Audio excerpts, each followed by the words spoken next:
Hey guys, it's Rashaad, and we're back reading Miss Klute is a Hoot. Looks like Miss Klute is a dog. And we're going to be reading chapters 1 through 3. So let's get started. Chapter 1, A Giant Man-Eating Grizzly Bear. My name is AJ. I hate reading out loud. Every day, Mr. Granite's class, in Mr. Granite's class, we have ROL time, reading out loud. Each of us has to stand up and read a paragraph from a book in front of the whole class. We're not even allowed to read out loud. If I read too loud, Mr. Granite holds up his hand and makes the peace sign, which means shut up. Reading out loud is scary, especially if you made a mistake. Last week, I had to read, I thought the road went through the town. It didn't though. But I said, I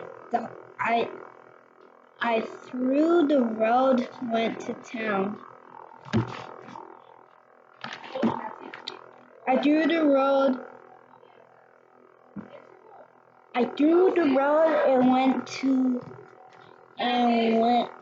and went thought the town.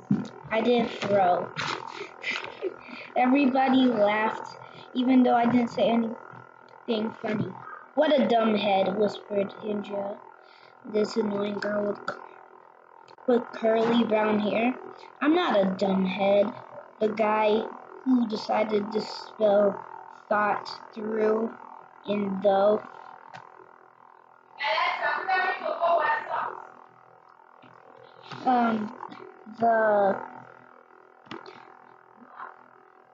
I was going to say something mean to Andrea, but I didn't get the chance. You'll never believe who poked their head in the door at that moment. Nobody. Why would you poke your head into a door? That was her. But you'll never believe who poked his head in the doorway. It was Mr. Mackey, our reading specialist. He had a scary-looking black strap in his hand. To what do we owe the pleasure of your company, Mr. Mackey? Asked Mr. Granite. That's grown-up talk for what are you doing here? The reading scores are way down, Mr. Mackey said. So I'm forced to take drastic action. Mr. Mackey and Mr. Granite told us they would be right back. They had worried looks on their faces. We are all on pins and needles. Well, not really. That if we were sitting on chairs. If we were on pins and needles, it would have hurt. Drastic action, asked Emily, the big crybaby. What do you think he's gonna do? He's probably gonna whip us with his strap, said Michael, who never ties his shoes. Maybe he's going to strap us to our seats until our reading scores go up. Whatever he does, it's Arlo's fault, said Andrea. She calls me by my real name because she knows I don't like it. He probably flunked the reading test we took last week. Your face flunked the reading test, I said to Andrea. I knew that didn't make any sense, but it was the first thing that came to my mind. It didn't matter because when Mr. Mackey and Mr. Granite came back to class, this time they had company with them. Eek! It's a bear! Shrieked Emily. It sure looked like a bear, but it wasn't a bear. It was the biggest dog in the world. This dog was almost as big as Clifford, the big red dog. It was brown. It was brown and its tongue was hanging out. It was slobbering all over the place. "Run for your life!" shouted Neil, who we called the new kid even though he wears clothes. "The bear is gonna eat us!" Everybody freaked out and dived under their desks. I wasn't scared. I have a big dog named Buttons at home, but I dived under my desk anyway. In case I was wrong and the dog was a bear. "It's a grizzly bear!" shouted Alexia, the girl who rides a skateboard all the time. "It's not a grizzly bear," said Mr. Mackey as he attached the strap to the dog's collar. "It's a Labradoodle. That's a combination of a Labrador retriever and a poodle." It's a grizzly Labradoodle!" Alexia shouted. "The grizzly Labradoodle is gonna eat us! Run for your lives!" "Please calm down, everybody," Mr. Granite hollered, who went over to pet grizzly Labradoodle. "The dog is not gonna hurt you. Look, it's friendly." The Labradoodle sat on the floor while Mr. Granite petted him. "He looked pretty tame to me, but once you start freaking out, it's hard to stop. I think grizzly Labradoodles have rabies," shouted Alexia. "It's a wild animal," shouted Ryan. "Help!" shouted Neil. It's an attack Labradoodle," hollered Michael. "Help!" shouted Neil. "It's the giant grizzly attack Labradoodle is going to bite my head off. I'm afraid of dogs," whimpered Emily, who's afraid of everything. "I want my mommy." The rest of us started to come from under our desk, but the dog barked. We all went back to hiding. "I'll read better, I promise," said Ryan. "Just take that man-eating Labradoodle away." "It's not a man-eating Labradoodle," said Mr. Mackey. "Just take it away," Michael shouted. The giant man-eating grizzly attacked Labradoodle barked again. He must have been a little freaked out by everybody freaking out. That made everybody freak out even more. "Eek!" Emily screamed. "Help!" Alexia shouted. "I'm too young to die." It was hilarious. You should have been there. Chapter 2. The Amazing Miss Klute. We all made a run for the door to escape the giant man-eating grizzly Labradoodle before it could bite our heads off. But Mr. Mackey won't let us out of the room. "Stop!" he shouted, putting his hand in the air like a traffic cop. "Everybody calm down. The dog will not hurt you. She's here to help you with your reading." "What? How could a man-eating dog possibly help us with our reading?" asked Alexia. She's not a man-eating dog," Mr. Mackey told us as he leaned over to scratch the dog's ears. "He's a therapy dog." Therapy dog? We all looked at each other. Not even Andrea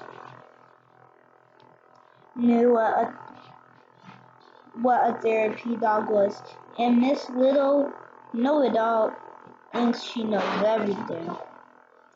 What's a therapy dog? Asked Neil the new kid. Therapy dogs are dogs that are trained to help some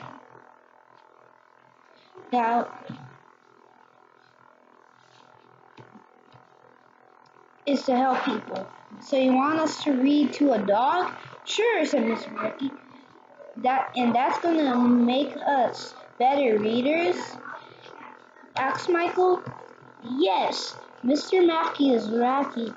Hey, that would make a good book title. They already made that book. Mr. Granite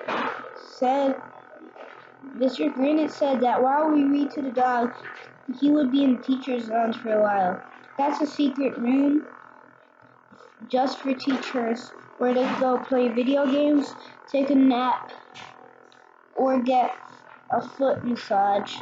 My friend Billy, who lives around the corner, told me that the teacher's lounge at his school has an all-you-can-eat buffet. An all-you-can-eat buffet is cool because you can eat as much as you want. That's why they're called all-you-can-eat buffet. They have a perfect name. Hey, what if you went to one of those all-you-can-eat buffets? You would just keep eating. You just kept eating and eating and eating without stopping. Well, I guess some point they would tell you, okay, that's all you could eat. Now get out of here. It would still have a perfect name. I don't know that doesn't have anything to do with the story. The point is, Mr. Granite went to hang out in the teacher's lounge. It's against the rules to bring a dog to school, said Andrea, who probably has a poster in her room with all the rules on it so she can study in her spare time.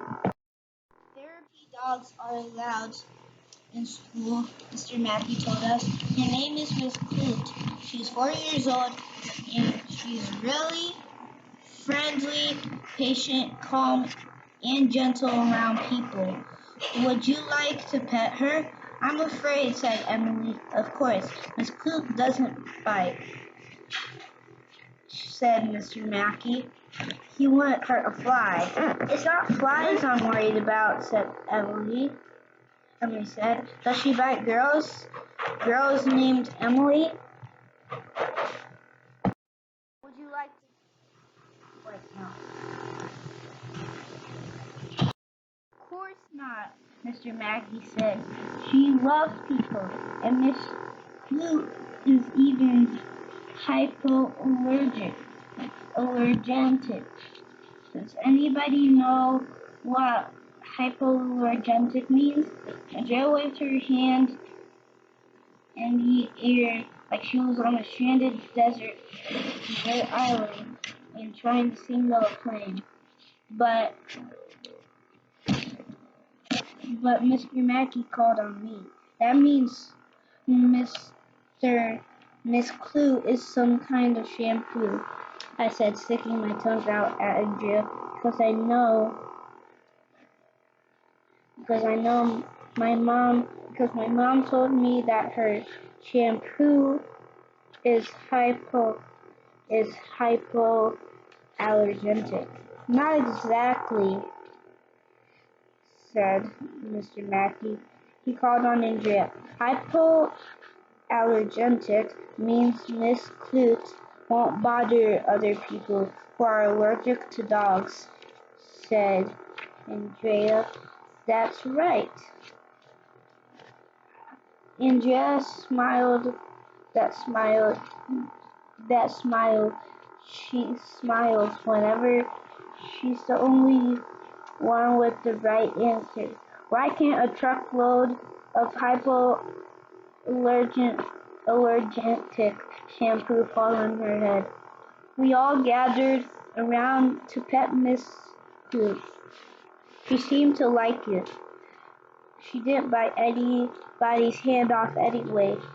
She's adorable, announced Alexa. Miss Klute is cute, said Emily. I love her, said Neil, wrapping his arms around Miss Klute and hugging her.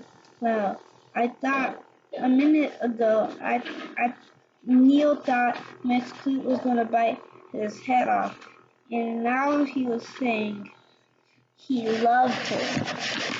Neil is weird. Would you like me to read a story to you, Miss Klute? Yes, asked Mr. Mackey. Yes, said all the girls. No, said all the boys. I still didn't get it.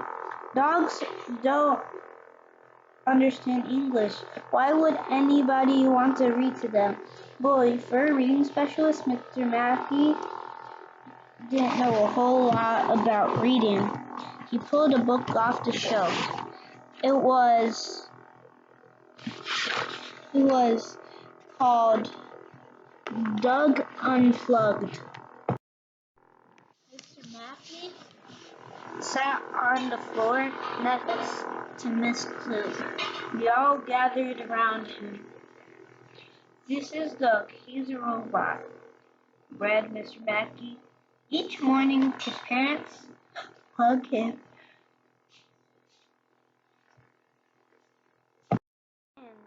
to fill him up with lots and lots of facts. I looked at Miss Klute.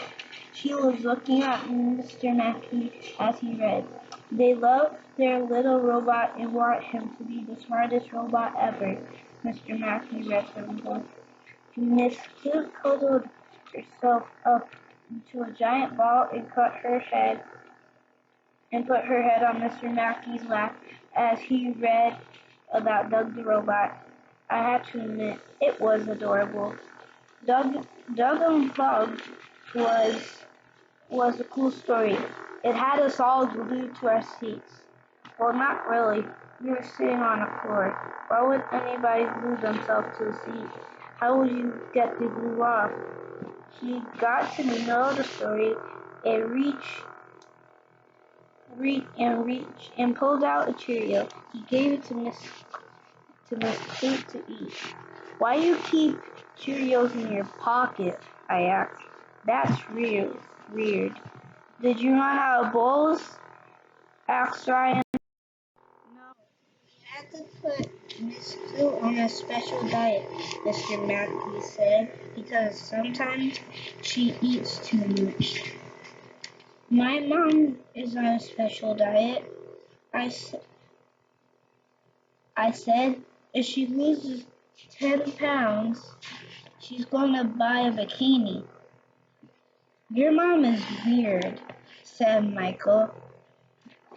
If Miss Klute loses 10 pounds, we should get her a bikini. Yeah, suggested Ryan. Yeah, Miss Hoot would look good in a bikini, said Neil. Dogs don't wear bikinis, said Alexia. That's right. They go swimming naked, Emily said. Ew, disgusting, Rashaad. Fine, let's stay on task, shall we? said Mr. Mackey. He finished reading Doug Unplugged, and then he gave Miss Klute another Cheerio. She looked like she was really paying attention to the story, Andrea said.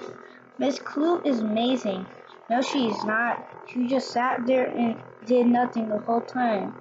What would be really amazing? And Miss Klute read a story to us. Now that would be amazing.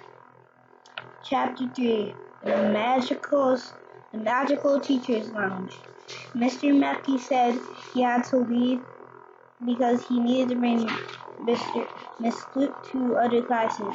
But the next day we finished our math and he poked his head into the doorway again. Miss Klute is here! Everybody yelled when we saw her. Hooray! Would you like to read her a story? Mr. Mackey asked. Yeah, said all the girls. Yeah, said all the girls. Yeah, said all the boys. Mr. Granite told us he would be in the teacher's lounge for a while. I think I want to be a teacher when I grow up. That way I can hang out in the teacher's lounge all day and get foot massages. Is it true that the teacher's lounge minibar is filled with candy? Michael asked before Mr. Granite left. I heard that the teacher's lounge has servants on roller skates who feed you grapes and you give back rubs, said Ryan. That's true, Mr. Granite told us, and there are $100 bills scattered all over the floor. You can just scoop them up and keep them. Wow, we all said, which is Mom upside down. What do you want us to do with the $100 bills? I asked Mr. Granite. You use them for toilet paper, he told us. Ew, disgusting. I think Mr. Granite was just yanking our chains. Nobody would ever use $100 bills for toilet paper. You would use $1 bills.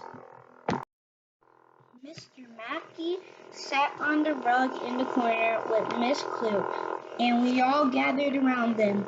Then Mr.